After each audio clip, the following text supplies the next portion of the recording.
Hi, everybody. This is Christian-basel with Mark-Who42, and we just want to take the time to thank everybody who's contributed to our show to ensure that we continue to bring you the latest news, reviews, and interviews throughout the Whoniverse and beyond, like our friends at Audible.com. Right now, you can actually go there and get a free 30-day trial and a free download. Just simply go to audibletrial.com/Mark-Who42 and sign up, and that's all you have to do. And if you'd like to contribute directly to the show, go to www.markwho42.net and hit the donate button on the far right-hand side. Contribute whatever you can give us so that we can bring you this show. Thank you again for everybody who contributes, and thank you for listening.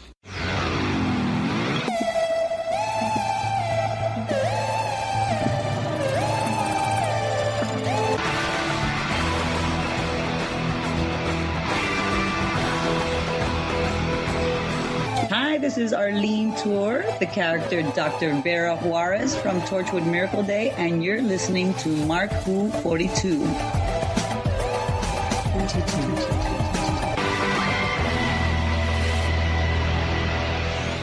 Welcome to Mark-Who42. That's right, Mark-Who42 here on Krypton Radio, the Doctor Who online radio show. I'm your host, Mark-Baumgarten, and with me, as always, are Trish-helm and Eduardo-m-Freyre.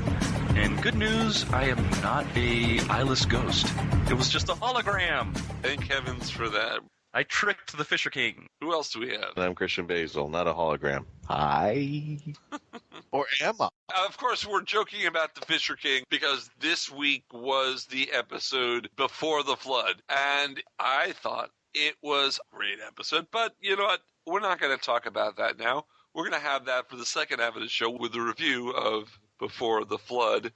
But first, hey, what do you know? Direct from Beethoven's flat, it's number 12. I'm the Doctor. I've lived for something like 2,000 years, and not all of them were good. But now on Mark-Who42, it's time to go to the Whoniverse and beyond with Patricia Helm. So, Patricia, why don't you take us into darkness? All right, well, good news. Ratings have gone up for Doctor Who. Woo! As we know, they've been kind of moaning about the decline in ratings over in the UK. Well, Before the Flood, it actually went up by almost 1 million viewers, so that's good on the overnight figures. They got a total of 4.38 million, which is a little bit better than last week, which was at 3.7, and did not have yet the final numbers for Under the Lake. But final numbers for the first two, they did go up quite a bit, but about 2 million each. So the ratings, they're steady. That's just the UK.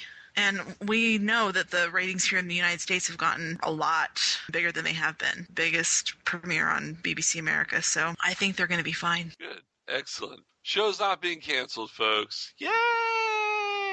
Which is good for us.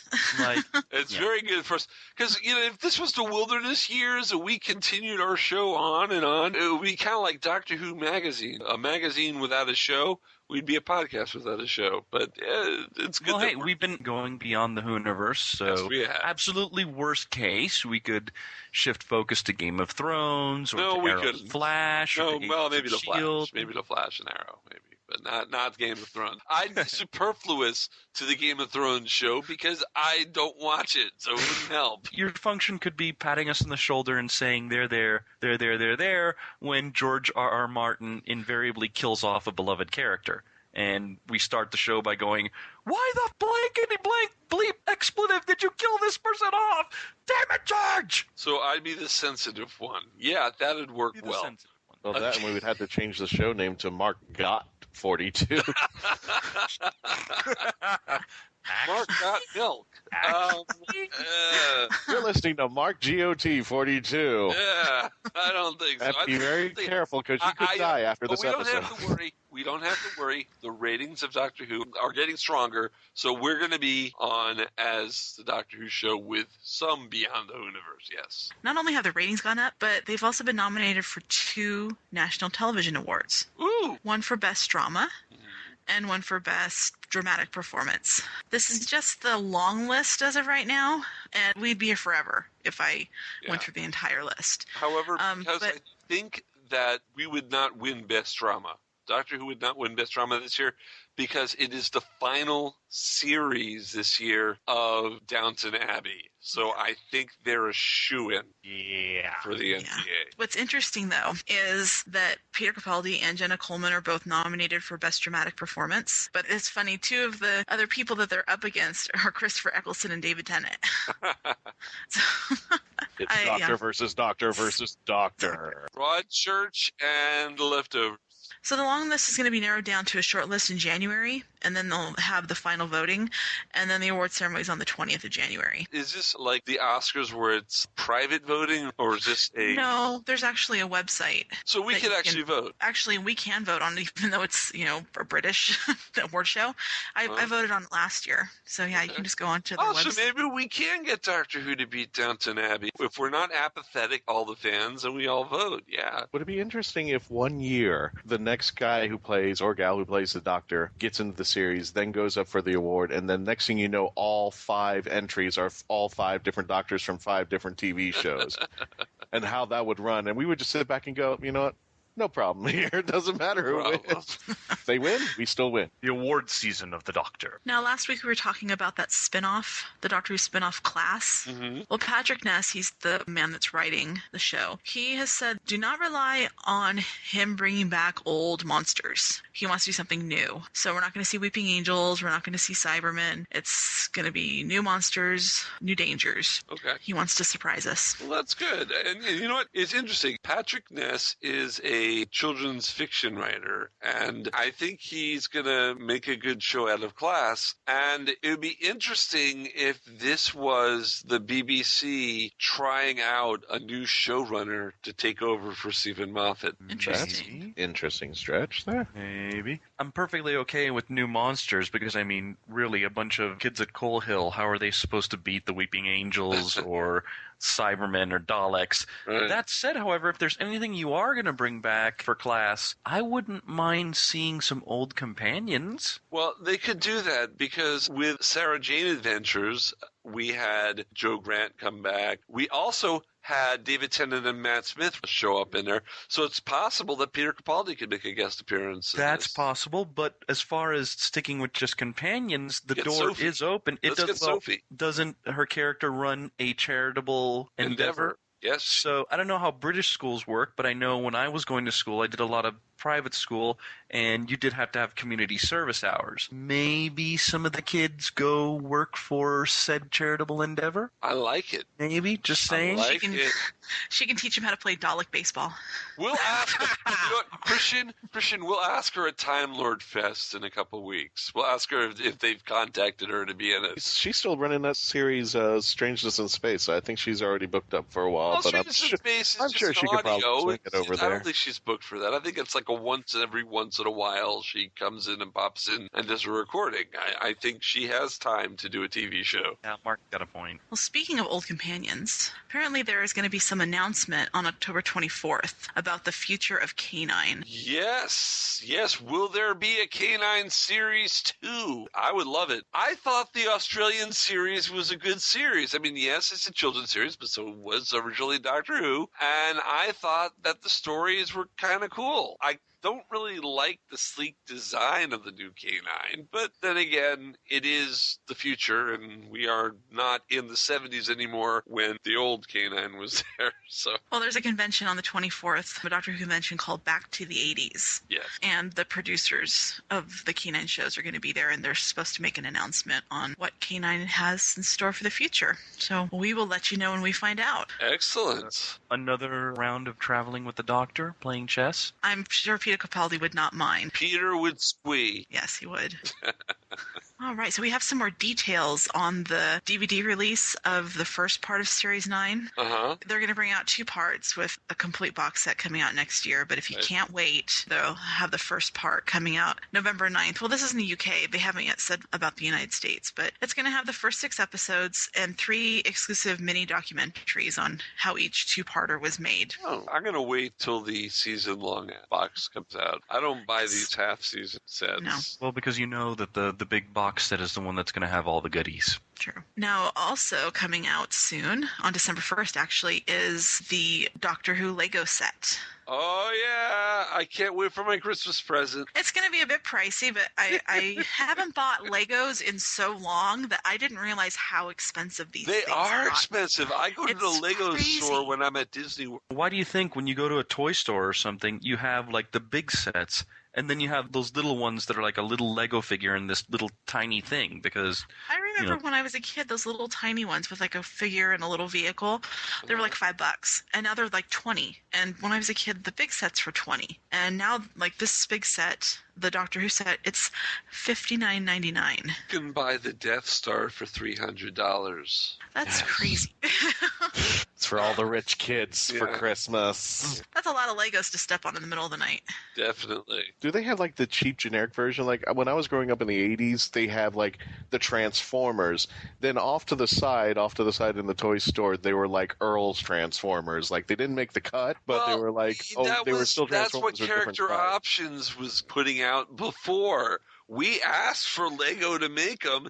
Now Lego's making them. So we have to suffer with the price because we demanded it. Or absolute worst case, not that I am condoning this, but, I've known of collectors who don't want to go for the pricier option. Absolute worst case, you could do it yourself. The great thing about Legos is you're kind of not forced to follow the instructions. You can kind of go your own way. Yeah, but by the Just time saying. you would buy all the parts to make it, you're going to spend that money anyway, and it's not going to look good if you try to do it yourself. Let's I do think it it's with pretty Play-Doh. cool looking. You have the console, and then it's like the doors of the TARDIS going out, but that door part detaches and it folds up, so it actually looks like a TARDIS. I actually have a family member who built a Matt Smith TARDIS control room with Legos without having any instructions, and it's beautiful. It totally looks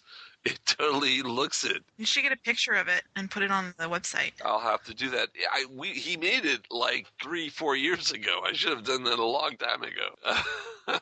Now, with this TARDIS set, you also get 4 minifigures. You get the 11th Doctor, the 12th Doctor, Clara, Weeping Angel, and 2 Daleks. So I guess that's more than 4. That's 6, yeah. That's 6. I don't know. Well, I guess the 2 maybe they Daleks don't count count. The 2 Daleks I was going to don't say they must not count the Daleks. I don't play with Legos anymore, but I think I might have to buy this because it's too cool. I'm just wondering, where's my 4th Doctor Lego? Okay, we got 11 and 12. Okay, all right. Where's the other 11 Doctors? Come on. Let's have Lego John Hurt. Let's have Lego Tom Baker. Give them Give them time. time. If this sells, they will make more. If you build it, they will come. And plus with everything with the Lego Infinity, with the fact that when you die, you regenerate from, the first Doctor forward. Yeah. When the kids start playing with all the other Doctors and stuff, they're going to want the figures. Yeah. So I would work. Has Dimensions come out yet? Yeah, the Lego Dimensions came out a couple weeks ago, but Doctor Who accessory doesn't come out November 11th, I think. Yeah. Okay. Now we got some Big Finish news. Oh, yes, my favorite stuff. John Hurt is returning as the War Doctor. Woohoo! Yeah!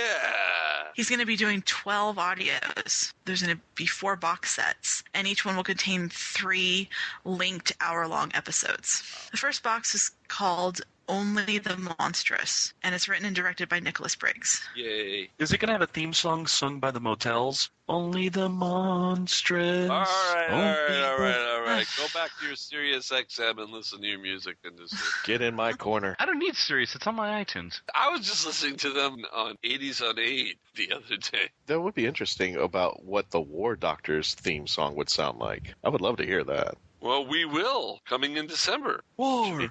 Electric guitar. What is it good for? Absolutely, Doctor. All right. Imagine John Hurt singing it. War, what is it good for? No. Now, Trish, tell me if I'm right. They're releasing these 4 box sets, and then when they're done, they're actually going to go back, and I guess this is after Doom Coalition, they're going to have a Paul McGann Time War set. Yes. Yeah, it's called Doctor Who, the 8th Doctor, the Time War.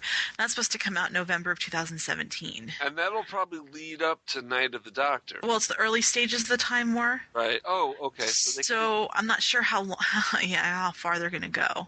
but it's going to be him alongside characters that are going to be introduced in the War Doctor series. Cool. So you'll get introduced to them with the War Doctor, but then you'll go back and see how the 8th Doctor met them. And all the sets are available for pre-order on the Big Finish website right now. And on Big Finish, whenever you order the actual physical CD, you get the digital download with that. Any other news? I am our Beyond the Hooniverse section. Oh, we're going beyond the Hooniverse. Well, a teaser came out this week for the show Jessica Jones, which is a spin-off of Daredevil, right? Sorry. Well, it's a Marvel TV series. It's based on the comic Alias, which came out when Marvel had their Max imprint, which was an adults-only title. In the case of Netflix, it is spinning off of Daredevil. Well, it takes place in Hell's Kitchen, so yeah. Yeah. It's kind of like, as the Marvel movies, as like one kind of tails into the other. Like we have Iron Man, and then we had Thor, then we had Cap. It's kind of the same thing, with Hell's Kitchen probably being the glue. So does that mean Iron Fist and Power Man will be in Hell's Kitchen too? Okay, well, first of all, the series is going to be called Luke Cage. But Luke Cage is appearing in Jessica Jones, so yeah, it might keep the same general area. Yeah. So, Trish, yes, it is a spinoff of Daredevil. Okay, go ahead. Thank you for clearing that up. And so we just went geeky on you. I'm sorry. Yeah, and I'm just like, Marvel, my brain just drifted off Marvel's, a little bit. I was just thinking of David Tennant the whole time. So David Tennant, yes. Jessica. Yeah. Jessica. Oh, I'm reliving the trailer. And not only did we get to hear David Tennant's voice, and this is the first time we actually got to see Jessica Jones, like from the front, see what her face looks like. And she's putting a collage together of different people and everything. I'm not exactly sure. She's obviously got some kind of conspiracy thing going on. And we hear David Tennant's voice, so I know all, I see all. Then his face kind of appears in the collage. And it was kind of creepy, but it was really cool. Yeah. Makes me actually want to watch it. Oh, I'm totally going to watch it. I just love the Alias comic, and Jessica Jones is a great character. And the Purple Man, David Tennant. Trish, you do understand that fangirls would happily have that image of his face showing up in their bedroom at any given time. Not saying what he's saying, I don't think. The character David Tennant is playing, given what he's done in the comics, especially in the Alias comics, I don't know if that will keep going. Yeah, so I haven't read any of these, so I mean, how bad is he? He's bad. Is he really bad? He's bad. Okay. He's bad. Well, see, this is, slight spoiler. Is he pure evil? He's pure evil. Slight spoiler, what he does to Jessica is more along the mental lines than physical. Yeah. But best way I can put it, especially for a family show, he messes her up. He really does a number on. He mind beeped her. Yeah, basically. That's pretty much. Because he can. Yeah, exactly. Because there's like no hidden there's agenda. a reason, but that would be a spoiler. All right, we'll just have to watch the show. Yeah. All right, let's go on to the birthdays. All right, birthdays. So on October 11th, we have Nicola Bryant. And then the 14th. The 14th, as our show airs, today is Katie Manning's birthday. Happy birthday, Katie. We love you. We give you hugs and kisses. Come back. Hugs, especially hugs. Come back to the show. We had a great time talking to you. We're on again. More hugs, more love. Come on. And then on the 17th, we have Mark Gatiss. Which we have yet to get him on the show. Well, we had him on for half a second. We had his coughing. Hey, we did have his other half, Ian Howard. So, Mark, if you thought Ian had a great time and you want a little piece of that, come on in. We'd love to have you, Mr. Gatiss. Come on. And then on the 20th, we have Anik Wills. Anik Wills. We have Polly. Polly. Right. Oh. Well, that is all the birthdays and all the news. Well, that was fun. Hey, guys, we're going to take a little break, and when we come back, we're going to come to the meat and potatoes of the show. We're going to have our review of last week's episode, Before the Flood. We will be right back after this, here on Krypton Radio. Attention all Whovians! While you're waiting for the new episode of Doctor Who, start your own adventures with a book from Mark Who 42 Books. They carry unique and rare books at affordable prices. Visit Amazon.com/shops/Mark Who 42. That's Amazon.com/shops/MarkWho42. MarkWho42 books. Set your imagination free into the Whoniverse. Now for a behind-the-scenes look at Geekcast Radio Network's newest show, Talking in Circles. That was good. So, Chuck, Greg, what are you guys thinking for this week's show? Well, Dan, how about we just talk about the things that we've read or watched this week? We do reviews like that every week, Chuck. How about a game like Fact or Fiction or The Power of Names? Those are great, and we're always coming up with new ideas for games. And how about some top fives? You know how I love my top fives.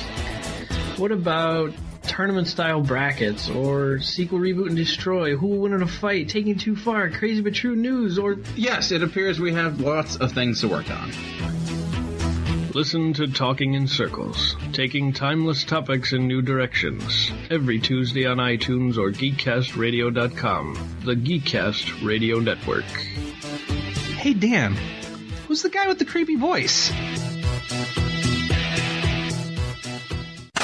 Remote Control is the new TV podcast from the Geekcast Radio Network. We'll be covering TV shows and topics from the year 2000 to whenever now is.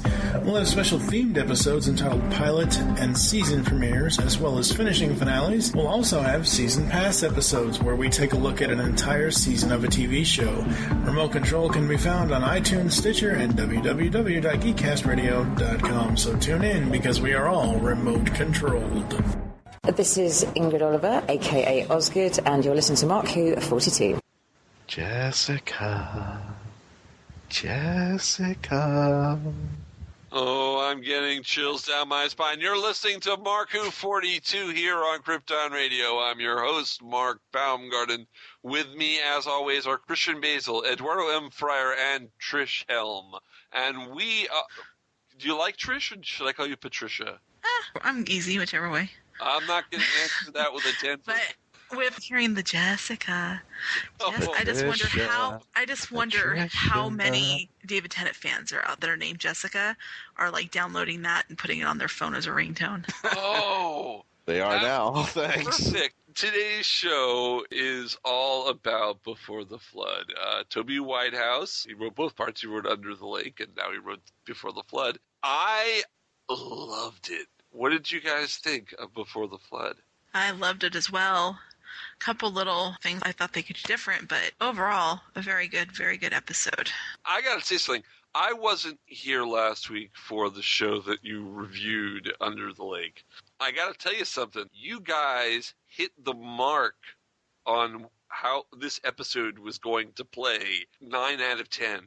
It's like you were in Toby Whitehouse's mind, and you knew exactly what he was writing, because you guys predicted and got him right. Christian got one, I got one. And, if I had been there, I would have been part of that, but I can't take credit for it because I wasn't there. You guys, really, we don't even have to review the show. You just listen to last week's show and you know what happened. Isn't that true?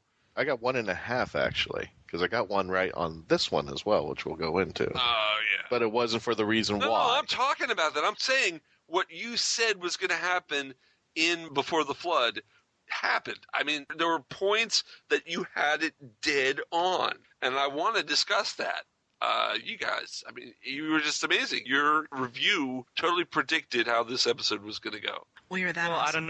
I don't know about you. Are that awesome, Trish. Don't let anyone tell you you're not. All right, let's talk about this thing. First of all, when the episode opened, I love the bootstrap paradox. Oh God, I hate the bootstrap paradox. No, I like it.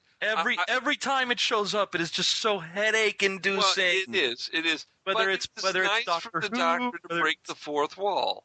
It was nice of the Doctor to break the fourth wall. I enjoyed that. Trish, did you do any research on the bootstrap paradox to tell the people?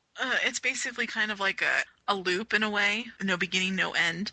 Something happened because of something else, but that happened because of the first. It's somewhat confusing. The idea behind it is that it's infinity. It keeps going on forever. There's no starting or end point on it. It just continues on and keeps on looping. I did something for Beethoven, which created Beethoven to do something, but where did Beethoven get it from? That's the theory behind it, that there is no starting or end point, but it exists. we see it as a linear faction, and it's really wibbly-wobbly, timey-wimey, as David Tennant puts it best, but we have no origin as to where something starts. But its existence does come into play. That's the fact in the bootstrap theory. If you're interested, do what the doctor suggested and Google it, because it is a real theory. You can learn a lot from it. If you want like a very clear example of the bootstrap paradox in play, Blink is a bootstrap paradox. Because, I mean, the doctor warns Sally Sparrow because he had the script in front of him, but Sally Sparrow couldn't do the script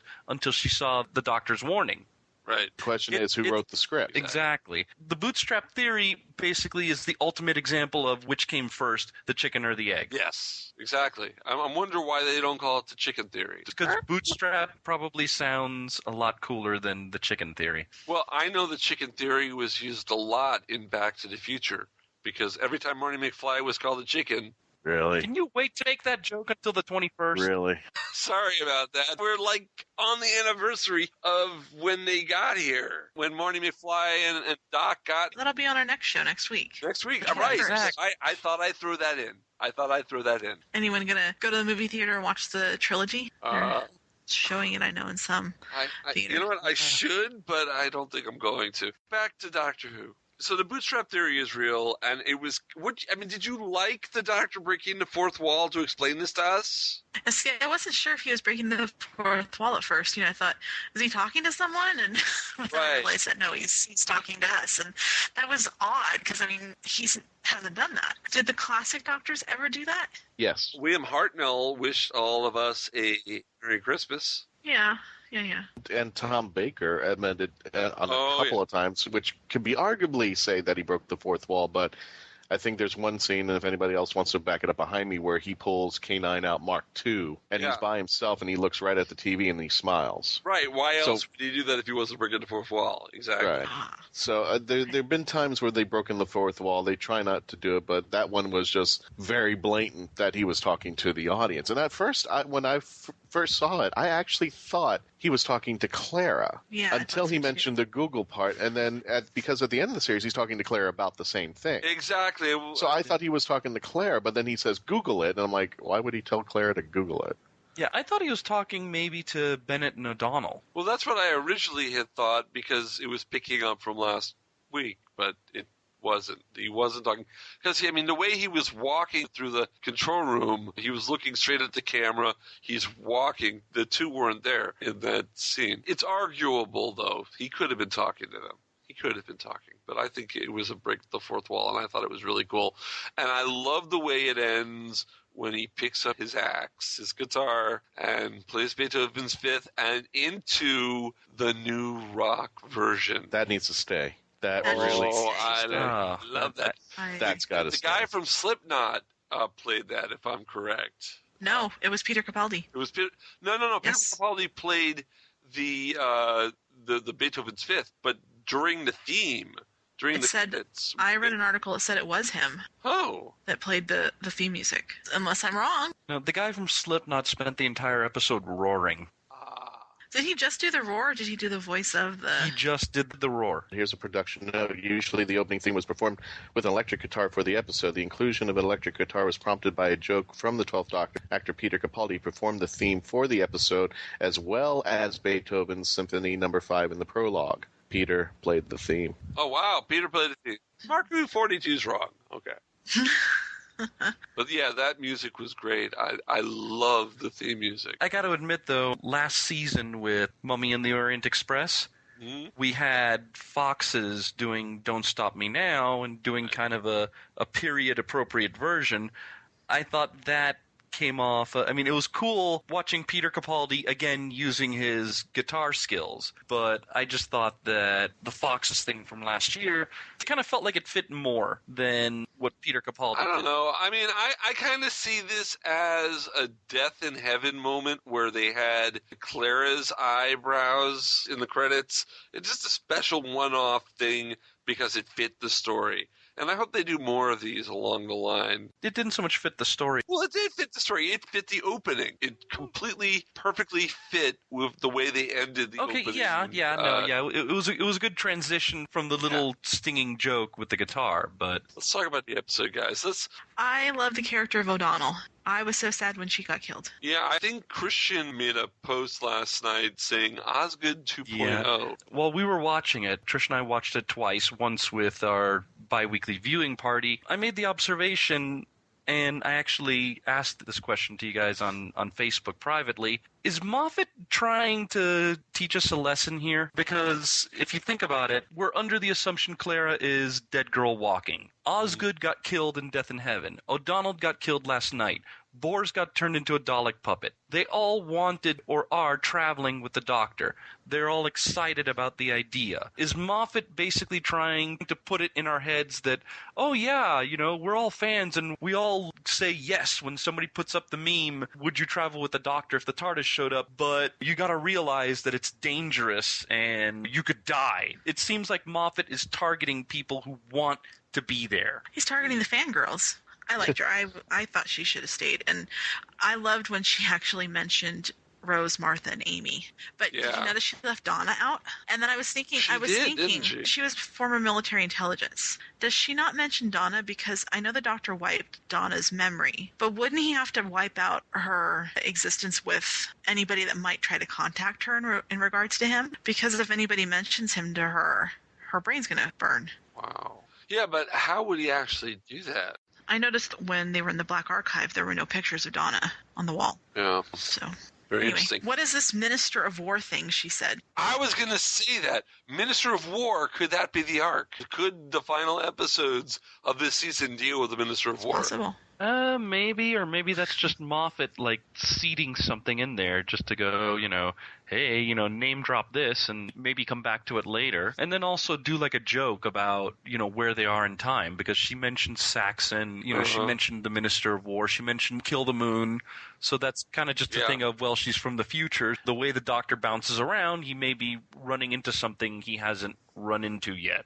Well, that's why I guess we can go to the sideline where I mentioned Osgood 2.0, because that's what I saw when I saw in her. She knew all this stuff, like Osgood knew about him. She was wearing a scarf, which just happened to be coincidental, I think. I don't know. And she got to travel in the TARDIS, and she didn't throw up. She just oh, this is another day. It's I get all this. And she knew the history like the back of his hand. So the first thing that threw into my mind, she was fan. Osgood 2.0. I'm thinking, is she the daughter of a descendant? Because we still have to see Osgood come back in the series and who she is. So when she was jumping up and down, it's bigger on the inside, it's bigger on the inside, it's bigger on the inside. I'm like, she is us. She is us. She is that's exactly what we would do. She is us and she died. So we're dead? Sucks. Pretty much.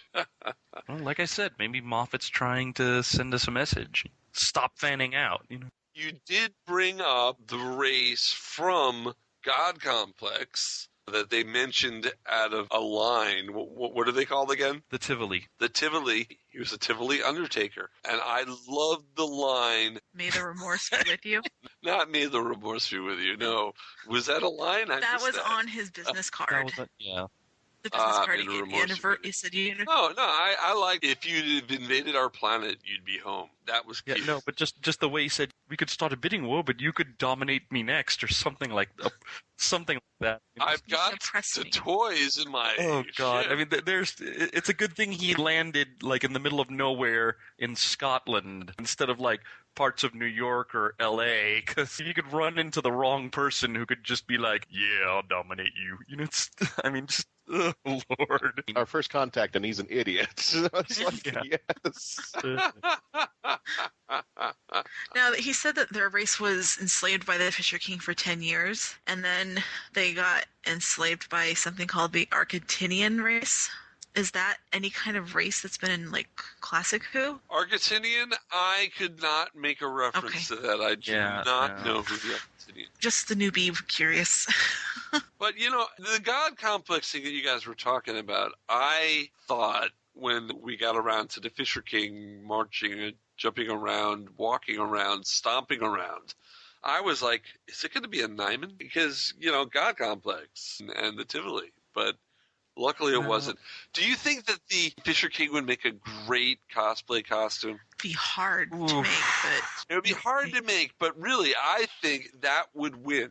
If you could make that has to win. Oh, but you'd be 9 feet tall, incredibly detailed.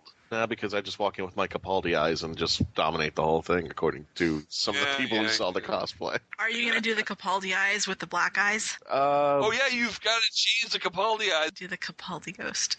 So, Ghost Capaldi, yeah. Actually, I think I should make some slits so I can put in some sunglasses over Capaldi's eyes. Why is it that every time we see a potentially wonderful, awesome companion about to show up, we're dead? Yeah. Because he wants to keep Clara. Or he's just deciding, okay, all right, you love the Doctor so much, all right, I'm going to, like I said, he's trying to mess with us. He's trying to make it so that we don't want to travel with the Doctor because, all the potential companions, all the people who fan out, what happens? They die. It's almost like Moffat's trying to say you're wrong to do that because you don't want to. I don't think I would. So let's talk about the Doctor's ghost. So he shows up, and he's not saying the same thing as the other ones. Called it. Didn't I call it last week? Yeah, I told you. called you it. guys called almost everything. He's saying their names in a certain order over and over. But then it changes. Well, it changes when the Doctor tries talking to the ghost via the phone, and that's when it changes. It was kind of like an instruction to change the message. But it says the chamber will open tonight. Yes. Reminds me of the Chamber of Secrets has now been opened. Yeah. And of course the chamber, another thing you guys hit 100% on. I nailed that one, but I was wrong about the reason why. It was the Doctor in the chamber, but I kind of took the assumption because it simulated death. I didn't know that because it was already a hearse. So I thought it simulated. It's like that was the only reason why I could explain why he dies, because he was in stasis. But yeah, he was still in that coffin. The fact that he put himself in the coffin so he could wake up later on to save the day, that I got right. Right. Yeah. That portion. Yeah. But one thing, though, regarding the reason behind the Doctor's ghost, it did make me think of when we were doing The Witch's Familiar. And I remember Patty was upset about the sewer Daleks because he thought, okay, if this was supposed to be so important to the plot, it should have been introduced an episode before. I kind of compare this to the sewer Daleks because the hologram did come in play last episode. They used the Clara hologram, and now the holograms come back because that's the source of Ghost Doctor. This is an example of what Patrick would probably be looking for. You introduce it in part 1, and then it comes back in part 2 as part of the resolution. Yeah, that's the way it should work. Yeah. That's the way proper storytelling is done. Oh, did I just diss Stephen Moffat? I'm sorry. Yeah, I think that came off as there may have been a better way to word that, most likely. Well, the TARDIS was upset with the Doctor.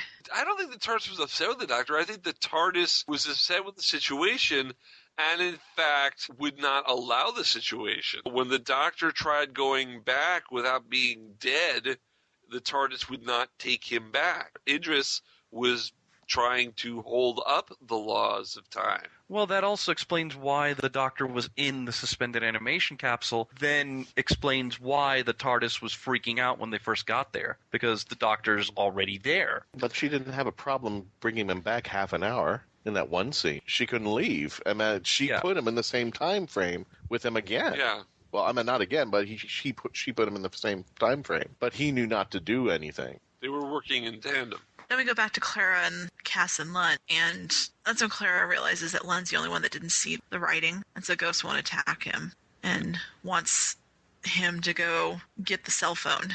And by the way, you guys were right on that too. Yeah. That was another one. Can I interrupt actually for a moment? I remember at the end of Under the Lake, the base was flooded. The base wasn't flooded at the beginning of this episode. They were able to walk anywhere. They didn't say anything about the water being drained from the base. They just walked through the base. The water situation completely disappeared. Was that sloppy writing? You know what? You're totally right. I didn't even think about that. I saw that, and I'm like, how are they having freedom of the base? They were locked in a room that was sealed off from the water. All the halls had water in it. Yeah, there should be some halls that are inaccessible, but Yeah, there was nothing inaccessible. It feels like I don't know. I would need to see this again, but under the lake, I could swear that Clara, Lund, and Cass had gone into another hall when they were talking to the doctor. No. The hallway was between them. They were in two rooms that were adjacent from the flooded hallway. Yeah, it was just the one section. The section that was between them and the TARDIS. That's... Yeah. Okay. Did anybody else think that Cass was going to kill Clara? We have to find out what she said. I wish I knew. It was probably family unfriendly. I was waiting for the middle finger to show up. Do family unfriendly because people who are deaf were watching Doctor Who and would have seen it, and if it was family unfriendly, would have been teletyping into the BBC. So I do not think that it could have been. I wouldn't be surprised if one of the things she said to Clara was comparing her to the female version of a canine. I wouldn't be surprised if that was in there somewhere. Oh, yeah, I guess. I don't know how that works on pre-water. Well, but the show was on in 825. We have a couple friends that are sign language interpreters. However, I wasn't aware there was a big difference between American Sign Language and British Sign Language. So they could only tell us what she could be saying, but they wouldn't be 100% sure. Really? They sign on the left-hand side? Is that what the difference is? Yeah, that's it. In the last show, when the doctor says to Lund, no, I got this, I can sign with her, I know this.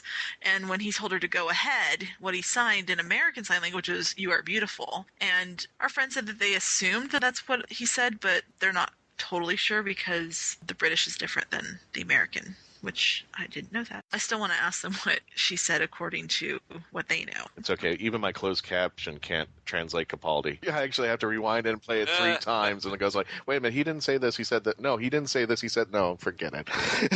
At some points, it just gives up. And the closed caption probably just says, you know what, I quit. He's being Scottish, okay? That's right. It just puts in big words, Scottish. That's it. Speaking Scottish gibberish is what it says. It's just a bunch of question marks. Exactly. The hell?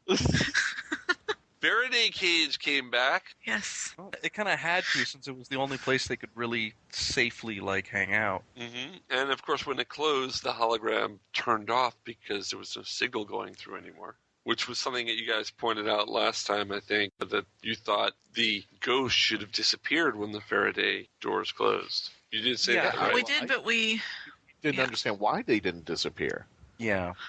Well, I think because they were transmitting from themselves, so they were still transmitting. They were just their signal was just kind of bouncing off the walls. It was being contained. Right. And they were still close enough to a power source that they were still powered. Right. But the doctor's hologram at the end was being sent from the sonic sunglasses to it, so it had to get shut down.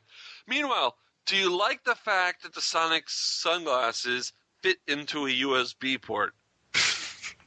Of course they have to. It's important.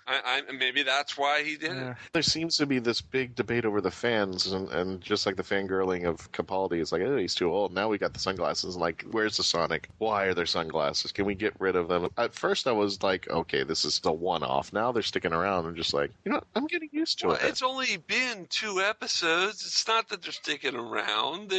They were just introduced. They have to be there for a few episodes. Well, no, everybody's old school. Look, I said this last week. I'm going to say it again. At the very least, the Sonic sunglasses were of use. Yeah. At least they were of use in the way that they were used for the most part. I mean, there is the thing that the tip went into the USB port. You know what? There was no reason for a screwdriver to be Sonic in this story. However, like you're saying, the sunglasses had uses. Transmitters so you could see, to put by your brain so that it can erase the magnetic remnants of the message. Yeah. A sonic screwdriver is to screw things in, and it's never used for that. It made sense. to have a sonic sunglasses in this. If he had just cleared their mind by pointing the sonic screwdriver at their head to erase it, I'd be afraid of radiation poisoning or something. I don't know. It's the sonic. It's not the neuralizer from Men in Black. Yeah, but is that going to mess me up? Like. To me, I think I would have probably accepted the glasses if he didn't give a lengthy explanation at the end of the Davros episode where he came in. I think it would have been much cooler if he just stood there and then she goes, well, we don't have the sonic. And he goes, oh, yeah, you're right. And he just puts on the glasses and then he just stands there and she goes, what are you doing? And he goes, watch. Bing.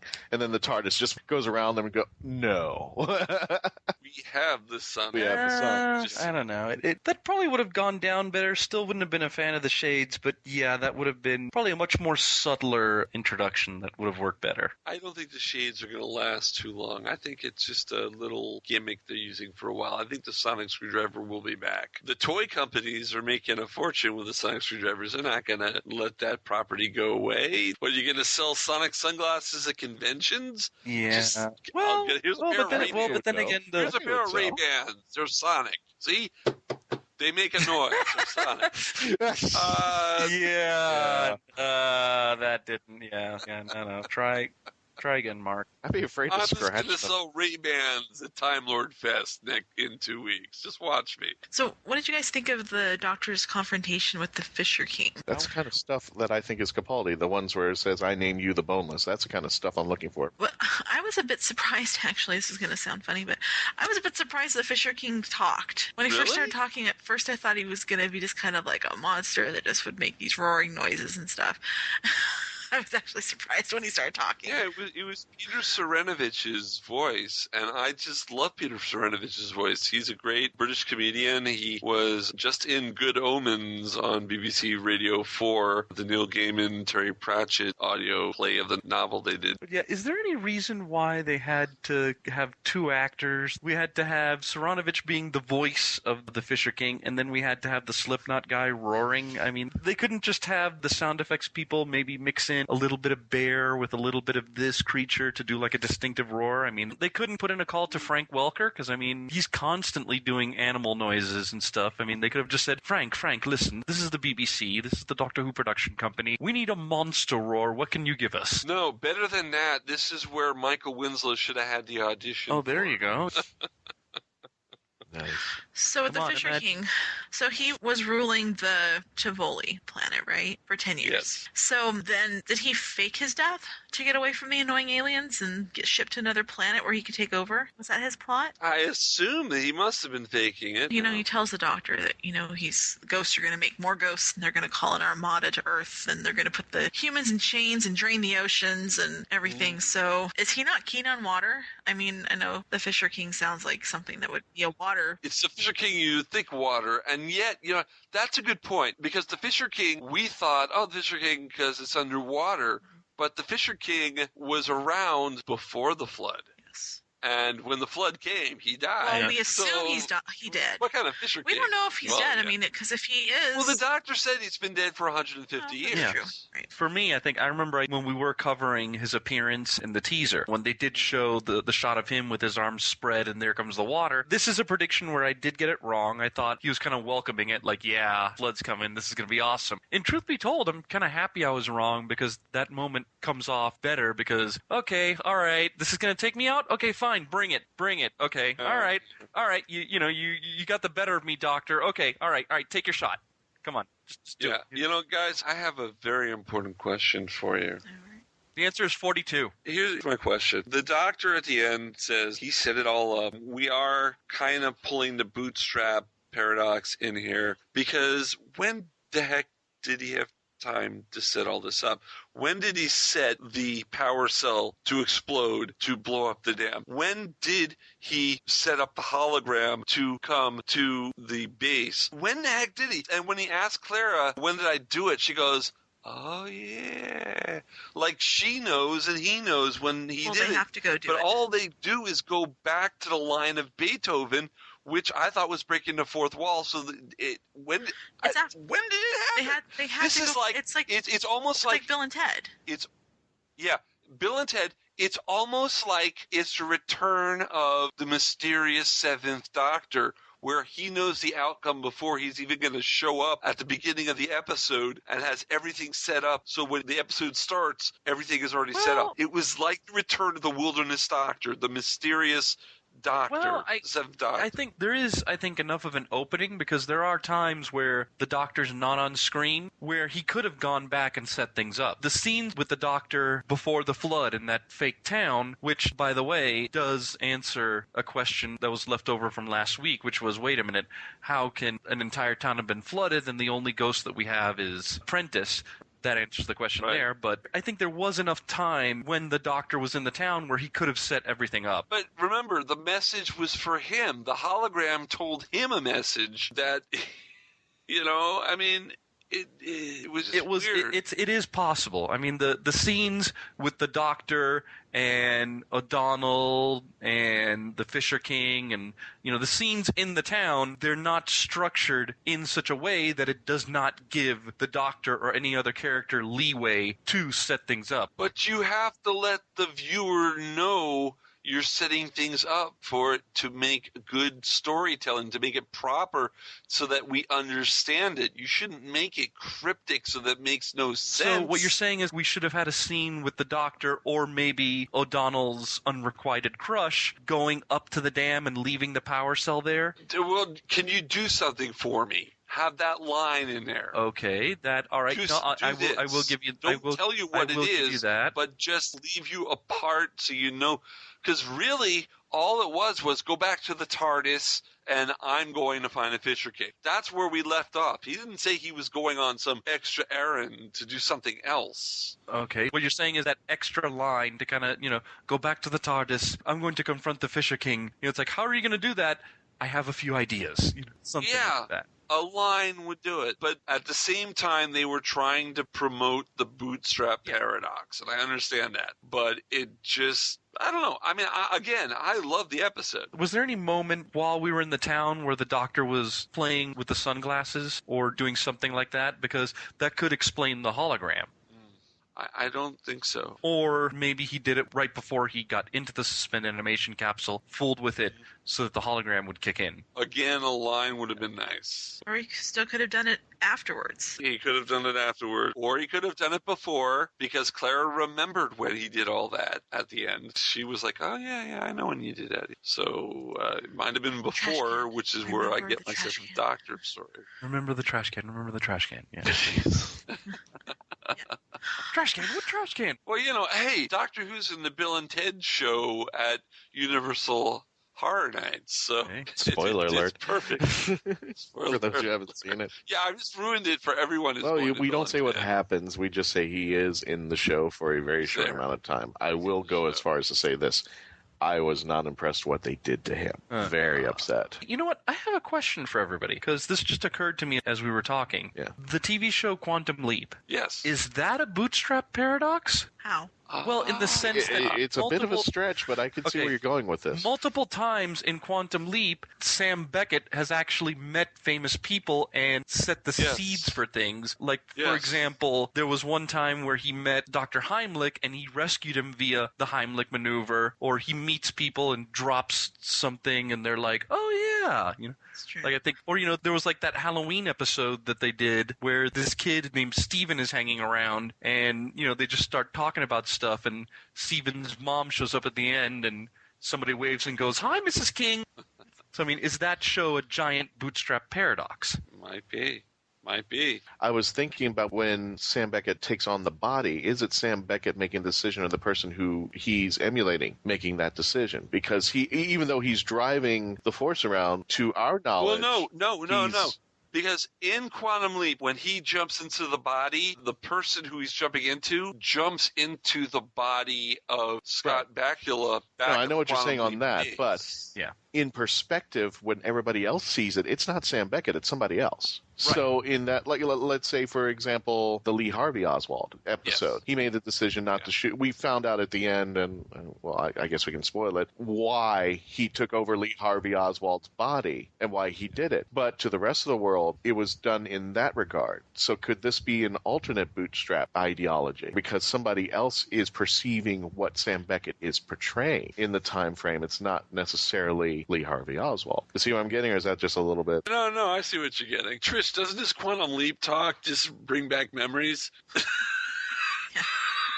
of her old trailer? Theorizing that Mark Who 42. Right, boy, I forgot about that. Oh, that was a really long time ago. Anything else that we need to discuss about Before the Flood? I think it was an awesome episode. I really do. Yeah. I liked the ending when Bennett tells Len to tell Cass that he's in love with her and always has been. That was a cute moment. That was cute. Like I've been saying all through this show, I love the episode. I cannot wait until Maisie Williams this week. Hey, guys, before we get to the closing of the show, do we want to talk about the fact that this weekend, Trish and Ed will be appearing at the Great-Basin-Geek-Con. Yeah, we'll be appearing both days. I'll be moderating the author panel. Trish and I will be doing a Doctor Who panel on Sunday. In a pizza parlor. That's kind of interesting. No, it's in a mall. Well, it's in a mall, and we're taking... No, but the pizza shop, the Doctor Who panel is in the pizza parlor. Yeah, we're in the meeting room of Roundtable. We're pretty much taking over the mall. I mean, it's... Can they eat pizza while they're listening to you speak? Yep. Sure, yeah, sure. I'm just saying, there's an extra bonus. You could have pizza and Doctor Who at the same time. Exactly, there you go. And then the following weekend, Christian and I will be at Time Lord Fest, won't we? We will. It is, I believe, the Sunday before Halloween. Sunday the 25th. That weekend right after, we jump right into Hurricane Who, which starts Friday the 30th up until November the 1st. And Patrick will be joining us on that one. And I guess I can safely say this, or at least we're still in tentative mode, but we want to let our fans know we at least have a confirmation we will be at MegaCon Fan Days November 21st through the 22nd. Woohoo! I can't wait either. At least we have an email confirmation from them what our role will be. That has yet to be determined. We still haven't got a response back yet. But we can safely say at least we now have an email confirmation from their superiors that we will be at their convention. And yes, we will be hosting panels. Beyond that, I could not tell you what's going on. So stay tuned for that on markwho42.net. And Paul McGann's going to be there as well. Yeah, friend of the show. Something that's tentative on this side of things, while you guys are spending your Halloweens over at Hurricane Who, we will be tentatively, I think we're waiting on final confirmation of the time, Trish and I will be doing a Doctor Who panel at snafu-con again, and I might even be doing a panel myself. Since Snafu deals with anime, I may be doing a little anime panel myself. So just waiting on final times. As soon as we know, I will let everybody else know. And Trish and I are even going to be at Wizard World. We are going to have our Doctor Who panel. That's not until later on in November. And hey, Trish, should we let everybody know who our special guest is going to be? You've got a special guest. Yeah, we have a friend of the program. Trish, should we let them know, or should we keep that a secret? Let them know. Go ahead. Let them know. Okay, we're going to be doing a Doctor Who panel, and joining us will be friend of the program, Iggy Matthews from Let's Be Reals. She'll be. We are going to have returning champion Paige from our panel last year, but yeah, Iggy's going to be joining us. She's actually going to be driving down, so I'm going to be surrounded by geek ladies. You're going to be surrounded by the lovely I'm going to be surrounded by geek ladies, to which, by the way, by chance, anyone who used to tease me in junior high and high school is listening to this, or if anybody who knows them is listening to this, please extend the message, ha freaking ha! All right? I'm going to be doing geek panels with some lovely geek ladies. What are you going to be doing, huh? If you're interested in any of these conventions that are coming up that we're going to be at, on the show description on our website of markwho42.net, I will put links to each of those conventions. And everybody, do not forget our special Halloween episode that is going to be premiering the last Wednesday of the month on Krypton Radio with our special guest, Peter Guinness. We are also in talks with possibly having another special guest recurring. And he's been on the show before, and he is big in the Whoniverse a little bit there, and we might be having come back to talk about something, so keep an eye on that. we're working on that. We're hoping that it will happen. Actually, if Christian's going to toss that in, I will say that before that, we do have a very special interview coming up with someone who is beyond the Hooniverse. Yeah, that'll be next week, actually. Yeah, it will. So next week, we're of course going to have our review of the girl who died, but we are going to also have a very special Beyond the Hooniverse guest. Won't say who it is right now, but you're going to love her. Christian and I interviewed her, and we had a great time. And don't worry about the Halloween episode. We still will review The Woman Who Lived on that same episode. It'll be a bumper Halloween episode. It'll be, I think a better term, Mark. It'll be our special supersized Halloween episode. Our special supersized Halloween episode. Supersized. Yep. Don't forget to go to our Facebook page and tweet us at markwho42. Listen to us, of course, on Krypton Radio. Also, go listen to old episodes at markwho42.net. Join the Hooniverse Army. Go to Geekcast Radio Network. Go to FloridaGeekScene.com. Go to Stitcher Radio. Go to TuneIn Radio. Go to, I could name so many more, but we're out of time. Bye, everyone. Just Google it. Mark-Who42. Just Google it. Google Mark-Who42 and you'll find us.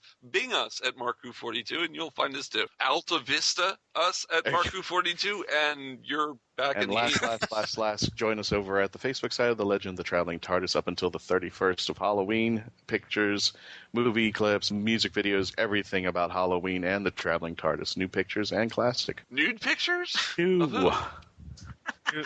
pictures. I'm sorry. Christian, when are you going to put up some stuff from the original Wicker Man? Yeah, we don't want that crappy Nicolas Cage stuff. We want the real, proper. Come on. Where's the classic Wicker Man there, Christian? Come on. If you're going to do Halloween, thank you for joining us. Bye, everybody. Bye. Bye.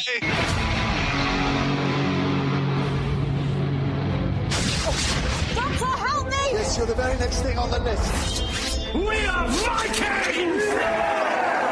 You fight or you die. They're called the Maya. You will beg for mercy. The deadliest warrior race in the galaxy. One of them, yes. Why? I think this village just declared war on them. There's going to be a war, and here's some news. We're going to win the hell out of it. Why are you here? I'm the doctor, and I save people.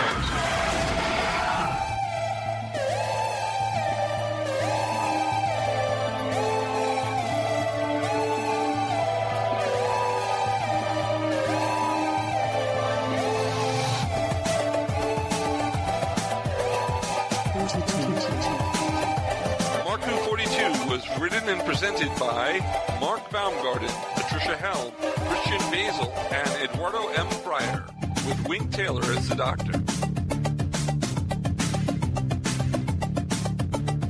This show was edited, produced, and directed by Mark Baumgarten. Please visit markwho42.net and register to join and be a part of the Hooniverse Army.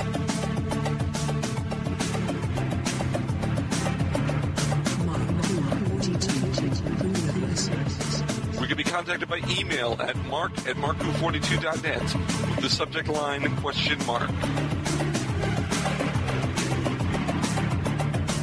If you have worked on Doctor Who or are working on a project relating to Doctor Who and want to be on our radio show, please email our media relations director, Christian-basel, at markwho42media@yahoo.com.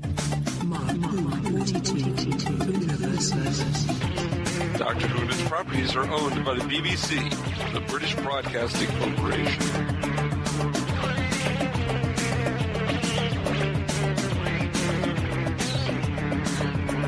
This show is owned and copyrighted by Mark Baumgarten, 2015.